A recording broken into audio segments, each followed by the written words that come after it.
हरे कृष्णा। आज हम art of happiness में बात करेंगे stress management through Shrimad Bhagavad Gita. Shrimad Bhagavad Gita के जरिए हम किस तरीके से अपने जीवन के तनाव को दूर कर सकते हैं, किस तरह से हम तनाव मुक्त रह सकते हैं।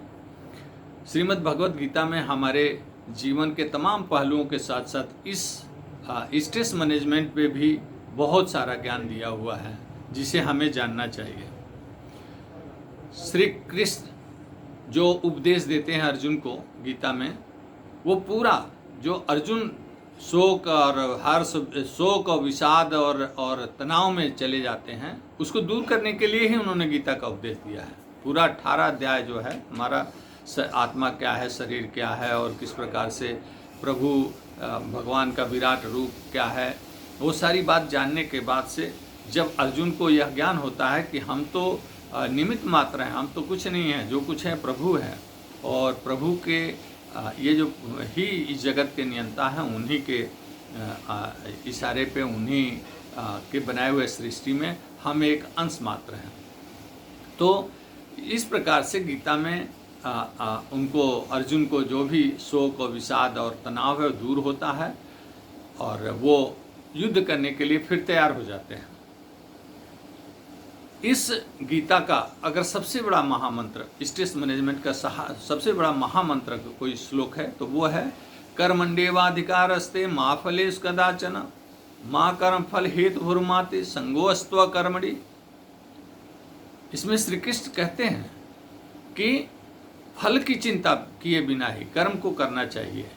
जो फल की चिंता करता है वही स्ट्रेस में जाता है, वही तनावग्रस्त होता है। ये इसमें बहुत बड़ी बात है। ये एक महामंत्र है। हमें कर्म करने का अधिकार है। आप अगर अपने कर्म को अच्छी तरीके से करते हैं और कर्म को सदैव करते रहिए, फल की चिंता ना करिए, तो कभी आप तनावग्रस्त नहीं होंगे, सदैव आप तनाव मुक्त रहेंगे।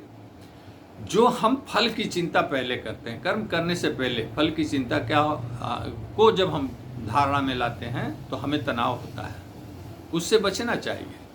उसी बात को श्री कृष्ण गीता में अर्जुन को समझा रहे हैं कि कर्मण्येवाधिकारस्ते मा फलेषु कदाचन मा कर्म फल हेतुर्माते संगोऽस्त्व कर्मणि। ये अर्जुन, कर्म करने में तेरा अधिकार है, फलेषु कदाचन, फल में कदाचित नहीं।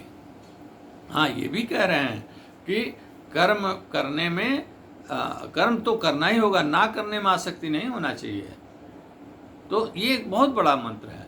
उसी प्रकार से जब गीता में अगर आप देखिए, उसकी फिलॉसफी को देखिए, तो धृतराष्ट्र पूछते हैं संजय से कि हे संजय, धर्म क्षेत्रे कुरुक्षेत्रे समवेतायुत्सव माम का पांडवश्चैव किम कुर्वत संजय। हे संजय, धर्म क्षेत्र रूपी कुरुक्षेत्र में मेरे और पांडव पुत्रों के बीच में क्या हो रहा है। तो संजय बताते हैं, संजय आगे का वर्णन किस प्रकार करते हैं कि दुर्योधन आगे बढ़ता है और भीष्म पितामह के पास जाता है। इस प्रकार से वो वर्णन शुरू करते हैं। हमारे शरीर में भी जो सूचना तंत्र है वो संजय है और हमारा जो मन है, शरीर है, वो धृतराष्ट्र है, जो मन है वो दुर्योधन है। मन के कारण ही हमारा जो शरीर और मन मिल करके जो काम करते हैं, जो कर्म करते हैं, अनियंत्रित कर्म करते हैं, उसी के कारण तनाव पैदा होता है। उसको तनाव मुक्त करने का काम अगर कोई करता है तो हमारे शरीर में जो आत्मा है, कृष्ण रूपी आत्मा है, आत्मा हमारी जो है वो बुद्धि को बताती है, सचेत करती है, समय समय पर उपदेश देती है, गीता का उपदेश देती है। बुद्धि रूपी अर्जुन को उपदेश देती है कि हे अर्जुन, ऐसे नहीं, ऐसे काम को धर्म के आधार पे करो। धर्म के आधार पे अपने, धर्म क्या है, हमारे कर्म को अच्छी तरह करना ही धर्म है। तो हम अगर कर्म को अच्छी तरह कर रहे हैं तो हमें तनाव कम होगा। हम बिना काम किए जहाँ हम फल की चाह करने लगते हैं तो हम तनाव में आते हैं, हम स्ट्रेस में आते हैं। उसको कृष्ण रूपी आत्मा समझाते हैं बुद्धि रूपी अर्जुन को कि ऐसे करिए। तो जब आत्मा के कहने पे बुद्धि काम करती है तो हम अपने जीवन को धर्म रूपी पथ पर ले जाते हैं और हमें स्ट्रेस नहीं होता, हम पाप के भागीदार नहीं होते, हम अच्छे कर्म करके अपने जीवन को सफल बना सकते हैं और तनाव मुक्त रह सकते हैं। आत्मा क्या है? नैनम छिदंति शस्त्राणि नैनम दहति पावका न चैनम क्लेदयन तापो न शोषयति मारुता। ये किसी शस्त्र से कट नहीं सकती। आत्मा अजर अमर है। आत्मा किसी शस्त्र से काटा नहीं जा सकता। किसी आग इसे जला नहीं सकती। आत्मा को आग जला नहीं सकती, जल इसे भिगो नहीं सकता और हवा इसे सुखा नहीं सकती। नैनम छिदंति शस्त्राणि नैनम दहति पावका न चैनम क्लेदयन तापो न मारुत शोषता न शोषति मारुता। तो जो हमारा आत्मा है वो अजर अमर है। अगर हम आत्मा की तरफ जाते हैं तो आत्मा ही परमात्मा है। आत्मा ही परमात्मा से मिलवाने का साधन है। अगर हम अपनी आत्मा की बात सुनते हैं तो हम परमात्मा को प्राप्त होते हैं। तो निश्चित रूप से जब हमें आत्मा की बात सुन करके हमें कर्म करना चाहिए, हमें काम करना चाहिए, परमात्मा की प्राप्ति होगी। परमात्मा जब मिलते हैं तो इसी गीता में श्री कृष्ण कहते हैं कि मन मना मद भक्तो मद्याजी मां नमस्कुरु मामे वैश्यसी सत्य ते प्रति जाने प्रियोसी में। कृष्ण परमात्मा है और परमात्मा कहते हैं कि मन मना मद भक्तो मद्याजी मां नमस्कुरु, कि मेरा पूजन करो, मुझे नमस्कार करो। मन मना मद भक्त, मेरा भक्त बन जाओ। माँ में वैश्यसी सत्य, मैं सत्य कहता हूँ कि मैं भी ठीक उसी प्रकार से मैं आपको अपना बना लूँगा। परमात्मा कहते हैं, भगवान कह रहे हैं कि अगर आप मुझे भजते हो तो मैं आपको अपना बना लूँगा। आप मेरे सबसे, मैं सत्य कहता हूँ, आप मेरे सबसे प्रिय रहोगे। तो जब हम भगवान के करीब जाते हैं तो हम अच्छे कर्मों में लिप्त होते हैं, हम धर्म के राह पे बढ़ते हैं, तो हम तनाव से मुक्त होते हैं। श्री कृष्ण गीता में कहते हैं कि तुम मेरी शरण में आ जा, मेरी शरण में आ जाओगे तो तुम तनाव रहित रहोगे। सब तुम्हारा योगक्षेम वहाँ में हम सब देखना मेरा काम है, तुम्हारा काम नहीं है। तो मेरी शरण में आ जा। तो इस प्रकार से जब हम उनके शरण में जाते हैं तो अब देखिए दिक्कत क्या है कि हर व्यक्ति, भगवान कह रहे हैं कि मुझे भजो, मेरी भक्ति करो, लेकिन हर व्यक्ति उनको नहीं भज सकता। श्री कृष्ण स्वयं कह रहे हैं अर्जुन से कि न मा दुष्कृतिनो मूढ़ा प्रपदन्ते नराधमा, न मा दुष्कृतिनो मूढ़ा प्रपदन्ते नराधमा माया अपृत ज्ञाना आसुरम भाव मासिता। हे अर्जुन, मेरी बात सुनो, 4 प्रकार के लोग मुझे नहीं भज सकते हैं। 4 प्रकार के लोग मुझे भजते हैं और 4 प्रकार के लोग नहीं भजते हैं। ये श्री कृष्ण स्वयं अर्जुन से कह रहे हैं। तो 4 प्रकार के जो लोग हैं वो जो नहीं भजते हैं वो सदैव तनाव में रहेंगे, उनका स्ट्रेस कभी खत्म नहीं होगा। वो कौन है 4 लोग? न मा दुष्कृतिनो मूढ़ा प्रपदन्ते नराधमा, जो दुष्कर्मी हैं, दुष्कृतिनो जो दुष्कर्मी हैं, जो मूढ़ा मूर्ख हैं, दुष्कर्मी मूर्ख, नराधमा, जो नराधमा का मतलब कि जो नीच प्रकृति के लोग होते हैं या जो नीच कर्म करने वाले लोग होते हैं। कुछ काम ऐसे होते हैं जिनको नीच काम में श्रेणी में रखा जाता है। ऐसे काम करने वाले जो लोग नराधम कहलाते हैं, अधम प्रकृति के लोग, नीच प्रकृति के लोग। और चौथा, माया अपृत ज्ञाना, जिसके ज्ञान को माया ने हर लिया हो, ऐसे 4 लोग, दुष्कर्मी, मूर्ख, नराधम और जिनके ज्ञान को माया ने हर लिया हो, ये 4 प्रकार के लोग मुझे नहीं भजते, ये भज भी नहीं सकते। तो इनको तो तनाव रहना ही रहना है, इनको तो स्ट्रेस रहना है, ये पूरे जीवन स्ट्रेस में अपना जीवन गुजारेंगे। हाँ, वहीं श्री कृष्ण अर्जुन से कहते हैं कि 4 प्रकार के लोग मुझे भजते हैं। कौन कौन है? चतुर्विधा भजन्ते मां जनासु कीर्तिनो अर्जुन, आर्तो जिज्ञासु अर्थार्थी ज्ञानी च भरतर्षभ। 4 प्रकार के जो लोग हैं वो मुझे भजते हैं। कौन कौन है? आर्तो, जो भयभीत है, किसी कारणवश वो उसके साथ ऐसा कुछ घटना घट गया जिससे काफ़ी वो भयभीत है, तो वो मुझे भजता है, मेरे पास आता है। जिज्ञासु, ऐसे जिज्ञासु लोग जिनको भगवान के बारे में जानने की जिज्ञासा है, जो मेरे तत्व को जानना चाहते हैं, वो मेरे पास आते हैं, वो मुझे भजते हैं। अर्थार्थी, जिनको अर्थ चाहिए, जो अच्छे कर्म करके, मेहनत करके और अर्थ को कमाना चाहते हैं, ऐसे अर्थार्थी भी मेरे पास आते हैं, मुझे भजते हैं कि हे प्रभु मेरी सहायता करो, मेरी मदद करो। और ज्ञानी च भरतर्षभ, और वह ज्ञानी जो मेरे तत्व को जानता है वो मुझे भजता है। तो ये 4 प्रकार के जो लोग हैं ये मुझे भजते हैं और तनाव से मुक्त रहते हैं। ये चारों कौन कौन हो गए? आर्तो, जिज्ञासु, अर्थार्थी और ज्ञानी। ये चारों मुझे भजते हैं और सदैव ये तनाव से मुक्त रहते हैं, स्ट्रेस से बाहर रहते हैं। तेषां ज्ञाने नित्ययुक्ता एक भक्ति विशिष्यते प्रियो ही ज्ञाने न त्यर्थमाम सचमप्य। आगे श्री कृष्ण आगे कहते हैं कि ऐसे वो कौन लोग हैं जो मुझे प्रिय हैं। जो मुझे प्रिय हैं वो तो सदैव प्रसन्न रहते हैं, आनंदमय जीवन जीते हैं, सच्चिदानंद घन के साथ, जो सत्यचित आनंद के साथ जीवन जीते हैं। ऐसे कौन लोग हैं? तेषां ज्ञानी नित्युक्ता एक भक्ति विशिष्यते। ऐसे ज्ञानी लोग जो सदैव मुझे नित्य रूप से निरंतर मुझे भजते हैं, मेरी भक्ति करते हैं। प्रियो ही ज्ञाने न तर्थमाम सच मम प्रिय। वो मुझे बहुत ही प्रिय होते हैं और मैं उनको बहुत प्रिय होता हूँ। तो दोनों प्रकार से वो मेरे प्रिय हैं और मैं उनका प्रिय हूँ।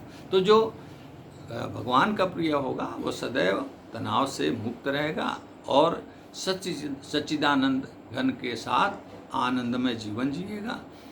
इस प्रकार से गीता में तमाम चीज़ें हैं, तमाम बातें कही गई हैं जो तनाव से हमको मुक्त करती हैं।